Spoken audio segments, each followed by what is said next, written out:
Hello, all you amazing healers, intuitive coaches, highly sensitive people, empathic beings. So, today, what I'm going to cover is the way you have created your current reality. Whether it's something you love or whether it's something you don't, you had a lot to do with it, whether you are aware of it or not. It wasn't chance. So I'm going to cover about 3 or 4 different points that show you how you've created your reality and how you can uncreate it and turn it into something brand new. So stay tuned to hear more. This is Anastasia. I used to be a physics professor specializing in vibrational and quantum physics. After recovering from a serious illness using energy healing on myself, the calling to heal became so strong that I had to quit my 40-year research career.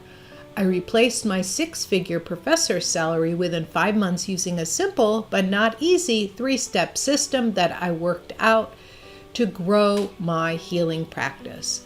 Now I help other healers grow their practices, whether they're just starting or already have a practice, with this same 3-step system. I'm all about helping you too. Listen in to learn more. Thank you so much for coming back. And today I'm going to go over the 3 or 4 points of how you've created your current reality and what you can do to help recreate a new reality. Right? So the first thing is everything that you think about, you value, you cherish, and hold dear, you energize it. So if it's your relationships, you're going to have great relationships, right? Great relationships don't just happen. I was having this discussion with my husband the other day, and he was telling me we have this hour-long discussion every night. This is time we take to be with one another. Every day we go out for a walk and get away from everything. And he was saying, and I love him for this, he was saying that he doesn't understand why people are so mean to one another. Like, you're supposed to be partners, and we watch husbands and wives bitch at each other, criticize one another, and I would never imagine doing that for him, right? He, and likewise him for me, we pitch in, we don't say anything. He does laundry, and he does the dishwasher, and I basically run the household and organize things. So we each have like our little tasks, and nobody ever complains. Like if he doesn't do something right, like if something comes out of the wash and it's got holes or stains in it, I go, oh well, right? It's like, so what? I didn't have to do it. He did it because he has like 9/10 of the laundry. So I find that when you value something like a great relationship, or let's say where you live, like it's not important for me, for example, to live in this ginormous house. Not important at all, right? For me, living in the house that I'm living in, which is just about right for the two of us, and sometimes when my daughter and her entourage come to stay, like last weekend, there's enough room for everybody. And it's not crowded, it's comfy, and we can retreat into a nice space. We have a beautiful backyard.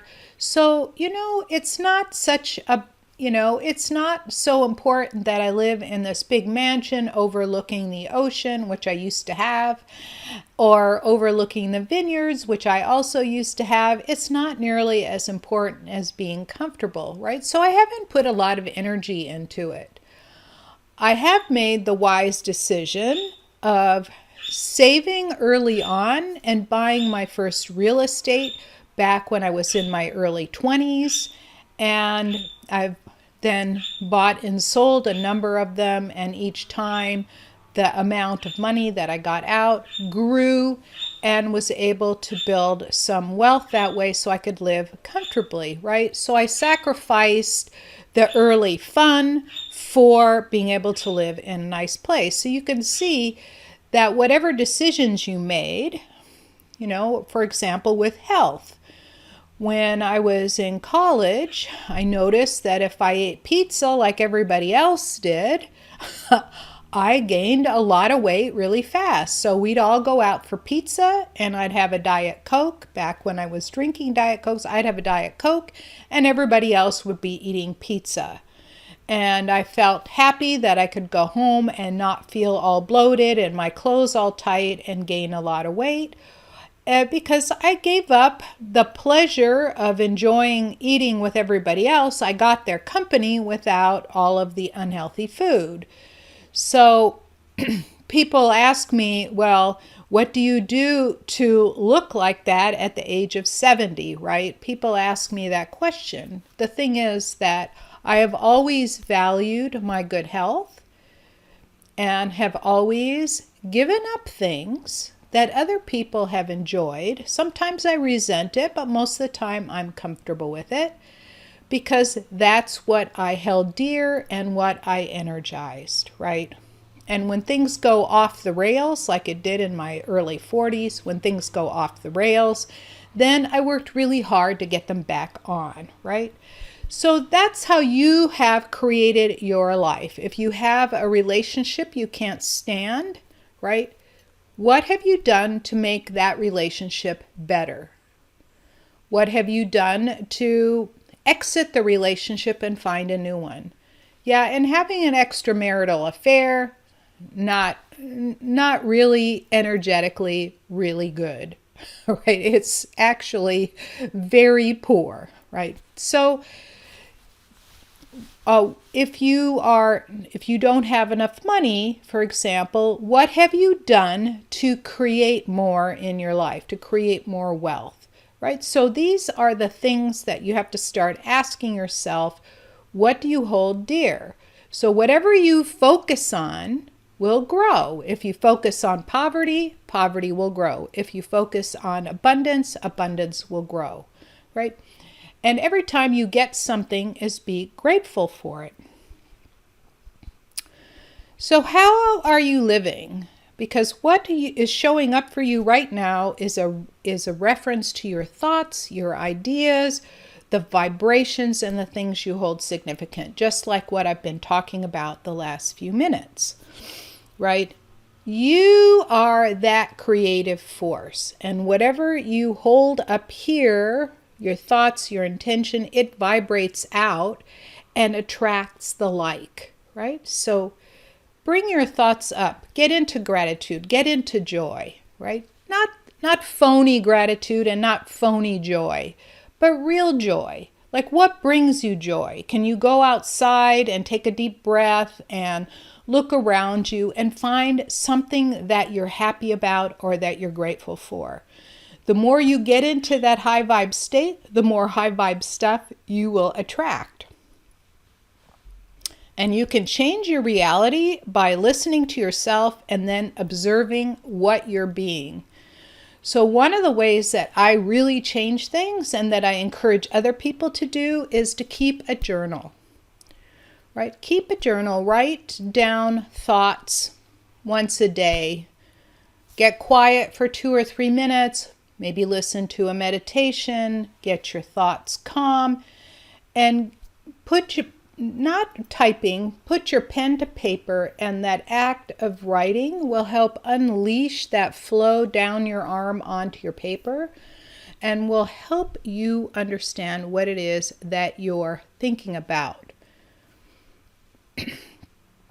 And then once you realize what it is, like, you can be critical of yourself, but why not be complimentary?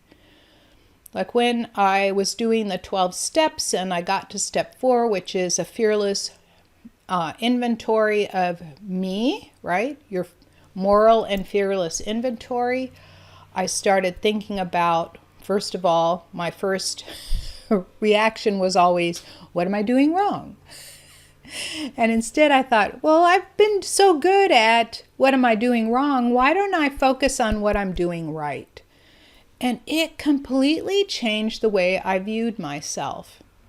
And the other thing that happened that was kind of significant was that a friend of mine took a video of me all day long over a 3-day period. He shot me while I was cooking, he shot me while I was photographing, he shot me while I was walking or talking to him. And when I looked at it, I thought, wow, that's not how I saw myself, right? I didn't see myself that way, because you are in the container. You can't see the container, especially when other people are viewing you, right? So by seeing how other people see you and seeing what you've created with your life, you can rearrange it to fit it the way you want.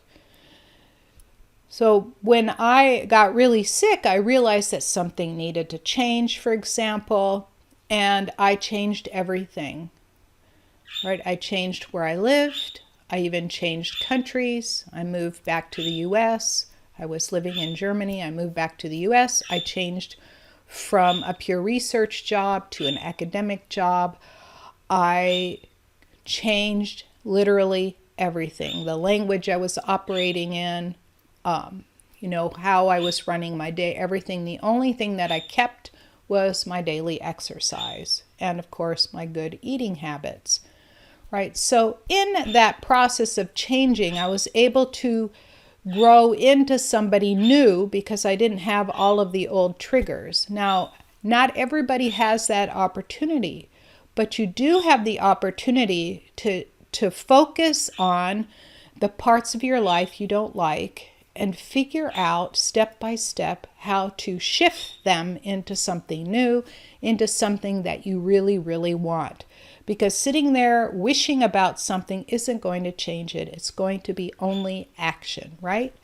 So I hope that was helpful today to remind you that whatever you are holding dear and you are thinking about, you will energize, and that will be the reality you create. If you don't like the reality you're in now, you can change your reality into something that you love. Okay, thank you so much for listening. I look forward to seeing you in the next video. Thank you so much for taking valuable time out of your day to listen in. If you found this message helpful, please help spread the word by giving the broadcast a thumbs up or a 5-star rating. Share it with your friends and be sure to subscribe to my channel with your notifications on. For further training on healing and growing your healing business using my 3-step system, go to www.highpaidhealers.com. And I'll see you in the next video.